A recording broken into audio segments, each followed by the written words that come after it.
In the dim corner of a long-abandoned antique shop, dust hung like fog in the stale air.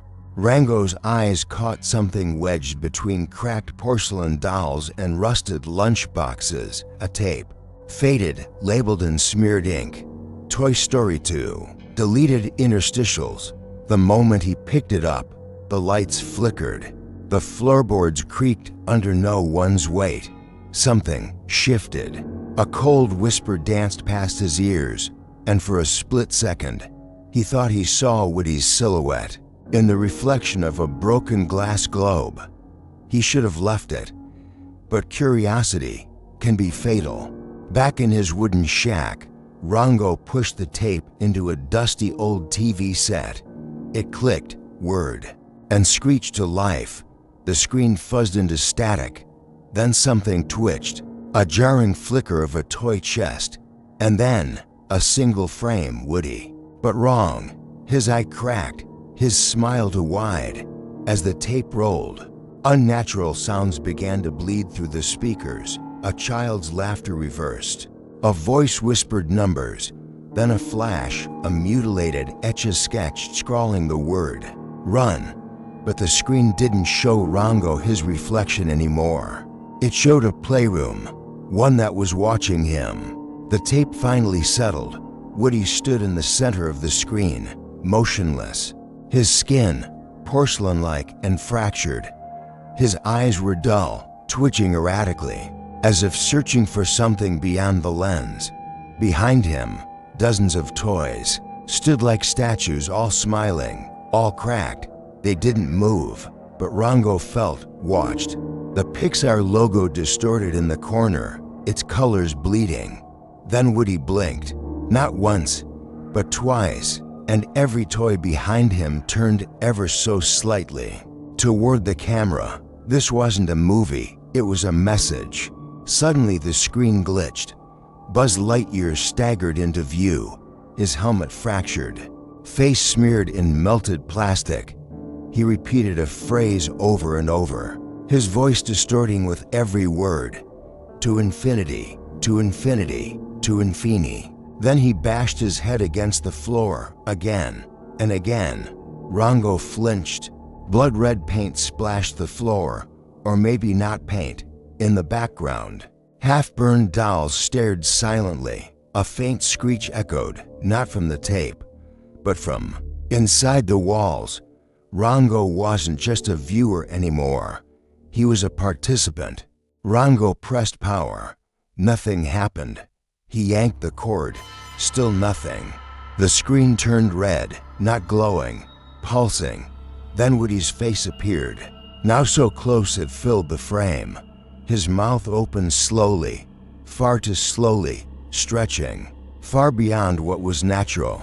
Then came a sound, a low, crawling growl that felt like it was vibrating through the floorboards. The lights flickered violently. Woody mouthed a sentence. "You pressed play. Now we stay." Rango stumbled back, but the room stayed cold, like something had already entered. Panicked, Rango rushed to the mirror. But the reflection wasn't his. It was Buzz, smirking, tilting his head out of sync. When Rango moved, the reflection lagged, then blinked independently. Behind him, toy shadows crawled up the mirror, like vines, grinning. The reflection opened its mouth, mouthing silent words. "You're not real here." "But we are." The mirror pulsed, and for a second, Rango's reflection vanished completely. Without warning, black smoke oozed from the VHS player. It wrapped around Rango's legs and pulled. He screamed, clawing at the floor, but the floor was gone. He dropped into a metallic pit, landing hard on cold steel. Conveyor belts whirred. Around him, broken toys moved past him, stitched together like Frankenstein experiments. Heads on wrong bodies, eyeless sockets watching silently. A robotic voice blared overhead. "Welcome to the archive. Enjoy your eternal stay." Rango ran, breathless, into a flickering hallway. Crayon drawings covered the walls of Andy, of toys, of joy. but they were scribbled over with black ink, scratched until only smears remained. At the hallway's end, Woody's hat floated, midair, spinning slowly. A child's giggle echoed, followed by a soft whisper.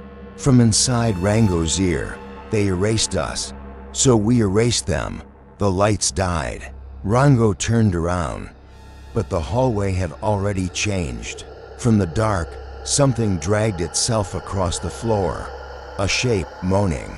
Jessie, her skin melted, her limbs twitching erratically. "You left us," she whimpered, crawling on all fours like an animal. Her eyes were completely black.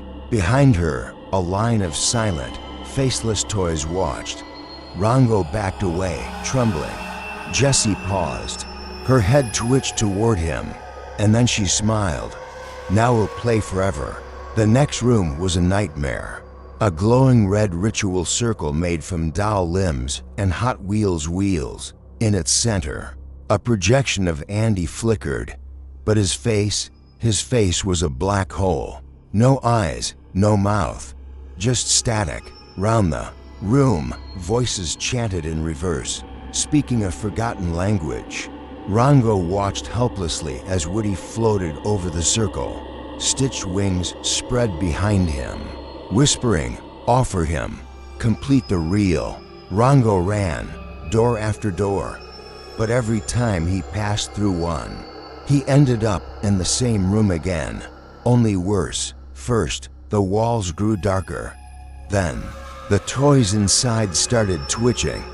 By the fifth loop, the walls were pulsing like skin. A melted Rex toy stood motionless in the corner, breathing. Rango screamed, trying to break the cycle, but the doorknob turned into a baby doll's head, crying softly. Whispers filled the air. You watch what was never meant to be seen. Now you walk where none return. The loop wasn't glitching, it was feeding. Barbie's scream was muffled, her lips sewn shut, her eyes wide in terror. Tiny plastic army men dragged her across the floor, tied to a melted Hot Wheels car. Her heels scratched helpless lines into the scorched floor. The walls echoed a distorted version of "You've Got a Friend in Me," slow, reversed, demonic. Rango tried to intervene, but his hands passed through them like mist. A soldier turned toward him and whispered, "You're not real here either, but your soul is." Then the floor cracked open and Barbie vanished into flames. The screen flickered again. Woody emerged, floating now, his boots never touching the floor. His body was unraveling, seams splitting. His voice, once warm and cheerful, now hissed like sand scraping glass. "We were deleted, chopped apart, and buried. But you watched, and now we're remembered." He hovered close to Rango, and with an unnatural click, his neck twisted full circle. So many watched, but no one warned them. Rango stepped back, and the room began to rot. Around him, Rango found himself in a projection room. A reel spun silently, casting images of children playing with toys, but their faces were blank, completely smooth. No eyes, no mouth, no expression. Behind them, the toys they played with were twitching, distorted. One child turned slowly toward the screen and, with no face, spoke directly into Rango's mind. "They used us, then they threw us away. Just like you throw away dreams." The reel stopped, the projector melted, and Rango's own reflection in the screen blinked independently. Above, a slow scraping echoed from the ceiling. Mr. Potato Head, mangled and twisted, crawled like a spider, his arms reattached in the wrong places. His pieces formed a face, but not his face. Something ancient, something wrong. He giggled in a warped voice. "You like pieces, Rango. You'll be one soon." Then his face exploded into dozens of screaming mouths. Plastic rain poured from the ceiling. Rango ducked as a giant ear landed next to him, whispering, "It never ends." Rango entered what looked like a film editing room, but everything was wrong. Reels spun without being touched. Blood trickled down from the film strip holders. Each reel was labeled in shaky, red ink, unseen, banned, final, cut. One reel still played, its tape oozing red like a vein. The footage showed Andy being pulled into his toy chest, screaming, looped endlessly. A voice came through the speakers he knew, but he watched anyway. The tape hissed. Louder, a frame showed Rango's own face, but twisted, bleeding. Inside the footage, Andy stands over a furnace, Woody clutched in his hands. But Woody isn't crying. He's smiling. Andy hesitates. Woody whispers something. Then, willingly, he's dropped into the fire.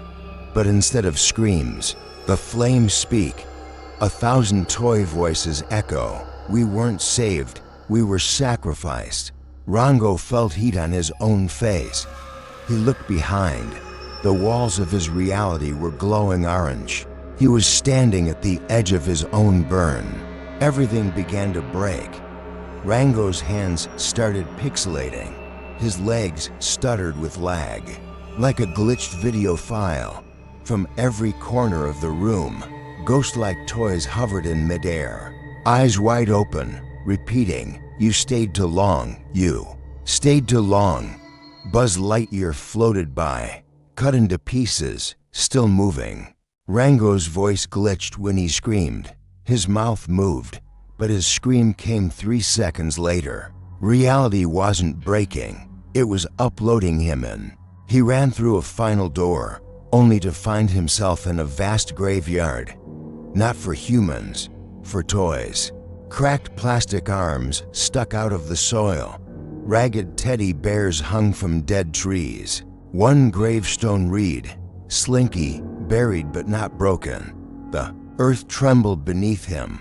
Suddenly, dozens of tiny fingers clawed up from the dirt. A rocking horse started rocking violently, alone. A shattered toy phone rang behind him. Rango picked it up, a single whisper on the line, "You're next." Rango burst back into his living room, panting, drenched in cold sweat. The VHS, gone. The TV screen, black. Silence. He laughed nervously. Maybe it was all a dream. But then, the screen lit up. No tape, just static. Slowly, an image burned into view. Woody's broken face, painted inside the screen, and his eyes moved, slowly, deliberately. Watching Rango, the screen flashed a single word in dripping red letters, "Rewind." Rango stood frozen. Behind him, the VHS clicked back into the player on its own.